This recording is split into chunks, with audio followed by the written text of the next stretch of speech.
శ్రీ గణేశాయ నమః, శ్రీ సరస్వతి నమః, శ్రీ గురుభ్యో నమః. భక్తులారా, మన దేవాలయంలో ఇప్పుడే ప్రభాత పూజలు పూర్తి చేశాం. ప్రభాత పూజల తర్వాత ఇతిహాసం చెప్పుకుంటాం అనేది సంప్రదాయం. ఇందులో భాగంగా భారత ఇతిహాసం చెప్పుకుంటున్నాం. నిన్నటి వరకు మనం ఆదిసభ, అరణ్య, విరాట, ఉద్యోగ, భీష్మ, ద్రోణ, కర్ణ, శల్య, సౌప్తిక, స్త్రీ పర్వాలనే 11 పర్వాలు పూర్తి చేసాం. 12వదైన శాంతి పర్వంలో కూడా 327 అధ్యాయాలు పూర్తి చేసి 328వ అధ్యాయంలోని 21వ శ్లోకం వరకు చెప్పుకున్నాం. ఈ రోజున 22వ శ్లోకం నుండి కొనసాగిద్దాం. కొనసాగించే ముందు వ్యాస భగవాను ప్రార్థన చేసుకుందాం. వ్యాసాయ విష్ణు రూపాయ వ్యాస రూపాయ విష్ణవే నమో వై బ్రహ్మనిదయే వాసిష్ఠాయ నమో నమః. నారాయణం నమస్కృత్య నరం చైవ నరోత్తమం దేవీం సరస్వతిం వ్యాసం తతో జయముదీరయేత్. అంజనానందనం వీరం జానకీ శోకనాశనం కపి సమక్షంతారాం వందే లంకా భయంకరం. సదా నింబవృక్షస్య మూలాధివాసాత్ సుధాశ్రావిణం తిక్తమప్యప్రియంతం తరుం కల్పవృక్షాధికం సాధయంతం నమామీశ్వరం సద్గురుం సాయినాథం. సమర్థ సద్గురు సాయినాథ్ మహారాజ్ కీ జయ.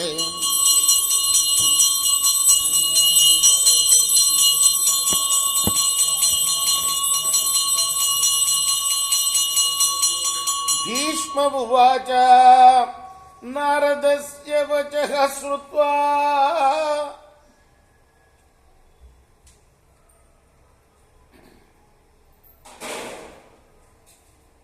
నారదుడి యొక్క మాటలు విన్న వ్యాసులు వారు, వ్యాసక పరమధర్మవిత్ తథేచ్చువాచ సంహృష్ట వేదాభ్యాస దృఢవ్రత.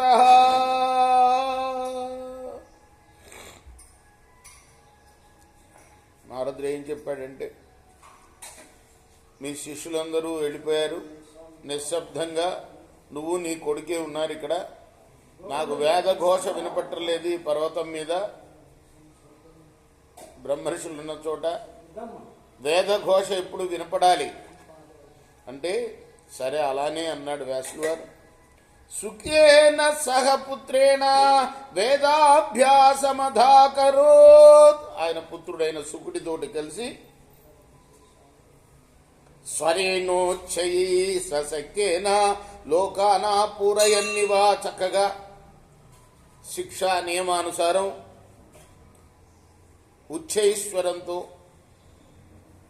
ముల్లోకాలని పరిపూర్ణాలను చేస్తున్నట్లుగా వేదపారాయణం చేయసాగారు ఇద్దరు కూడా, తండ్రి కొడుకులు. తయోరభ్యసతోరేవా నానా ధర్మ ప్రవాదినో వాతోతి మాత్రం ప్రభవౌ సముద్రానిల వేగిత. ఎన్నో ధర్మాలని ప్రతిపాదించిన ఆ వ్యాసుల వారు, అలానే సుఖయోగి ఇద్దరు కూడాను వేదాభ్యాసనం చేస్తుండగానే సముద్ర వాయువుతో ప్రేరితమైన వాయువు మహావేగంతో వీయటం మొదలుపెట్టింది. తతో అనచ్ఛాయ ఇతి తం వ్యాసః పుత్రమవారయాత్. శుకో వారితమాత్రస్తు కౌతూహల సమన్వితః.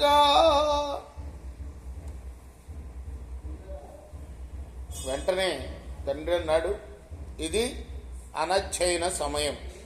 ఇలా తీవ్రంగా గాలి వీచేటప్పుడు మనం వేదాధ్యయనం చేయకూడదు, వేదాభ్యాసం చేయకూడదు అని వ్యాసుడు శుకుడిని వారించాడు.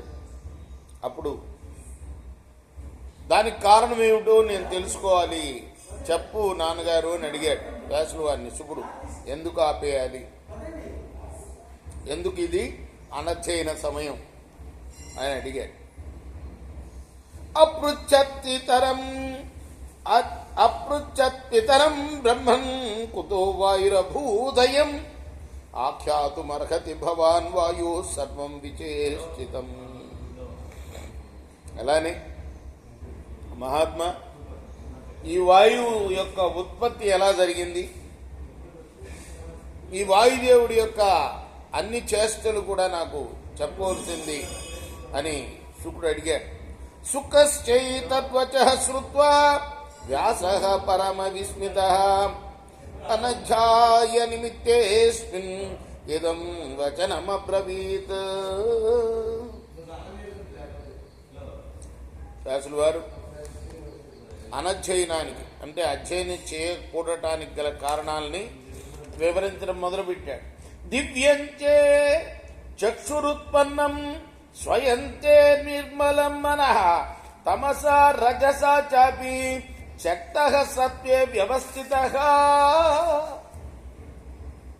నాయనా, నీకు దివ్య దృష్టి కలిగింది, నీ హృదయం అత్యంత నిర్మలమైంది, నువ్వు తమోగుణ రజోగుణ విముక్తుడవై ప్రస్తుతం సత్వగుణంలో ఉన్నావు. ఆదర్శే స్వామి వచ్చాయాం పశ్యాత్మానమాత్మనా వ్యస్యాత్మని స్వయం వేదాన్ బుద్ధ్వా సమనుచింతయ.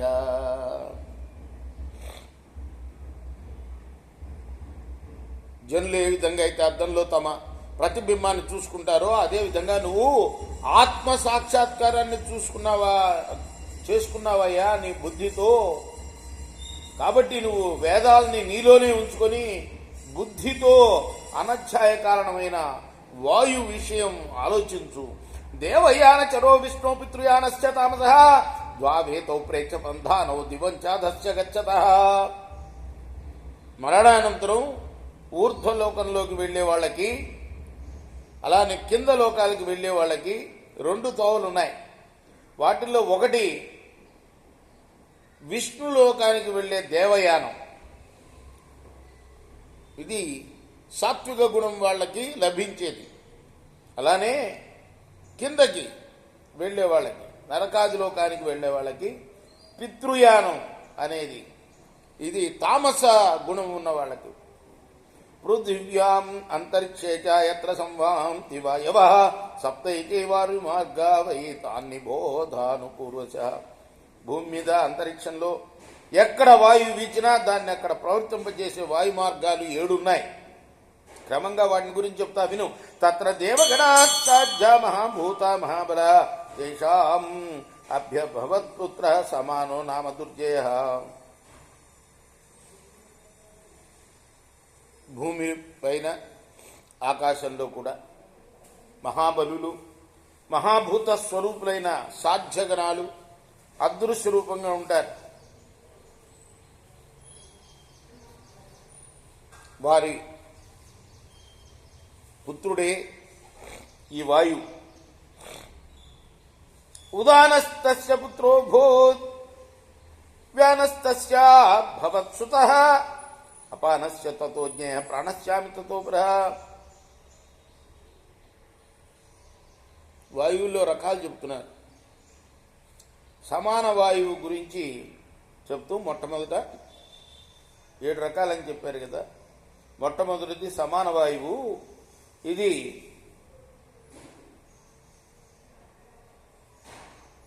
భూమి ఆకాశాల్లో ఉన్న మహాబలులైన వాళ్ళ యొక్క పుత్రుడు ఈ సమాన వాయువు. అలానే సమానుడికి పుత్రుడు ఉదానుడు. ఉదానుడు పుత్రుడు వ్యానుడు, అతని పుత్రుడు అపానుడు అని తెలుసుకో. అపానుడి నుండి ప్రాణుడు జన్మించాడని తెలుసుకో. అందుకోసమే భోజనం చేసేటప్పుడు ప్రాణాయస్వ అపానాయస్వ వ్యానాయస్వ ఉదానాయస్వ సమానాయస్వ అని కింద నుంచి పైకి చెప్తారనమాట. అనపత్యో భవత్ప్రాణ దుర్దశ శత్రుతాపన పృథక్ కర్మాణి తేషాంతే ప్రవక్ష్యామి యథాతథం. ఇక ఈ ప్రాణుడు అనేవాడికి సంతానం లేదు.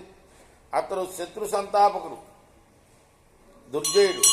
వారి అన్ని పనులు వేరువేరుగా ఉంటాయి. వాటిని ఉన్నట్లుగా వివరిస్తాను నేను. ప్రాణినాం సర్వతో వాయు చేష్టాం వర్తయితే పృథక్ ప్రాణానశ్చైవ భూతానాం ప్రాణయిచ్చ విధేయతే. వాయుదేవుడు ప్రాణుల్లో ప్రత్యేకంగా సమస్త చేష్టలను కలిగించేవాడు, అలాగే సర్వప్రాణుల్ని సజీవంగా ఉంచేవాడు కూడా. అందువల్లనే ప్రాణం అని వ్యవహరిస్తారు. రేపు మనం ఈ అధ్యాయం పూర్తి చేద్దాం. కృష్ణార్పణమస్తు. సాయి కృష్ణ. స్వస్తి ప్రజాభ్య పరిపాలయంతాం న్యాయేన మార్గేణ మహిమేషా గో బ్రాహ్మణేభ్య శుభమస్తు నిత్యం. లోకా సమస్తా సుఖినో భవంతు. కృష్ణార్పణమస్తు. సాయి కృష్ణార్పణమస్తు.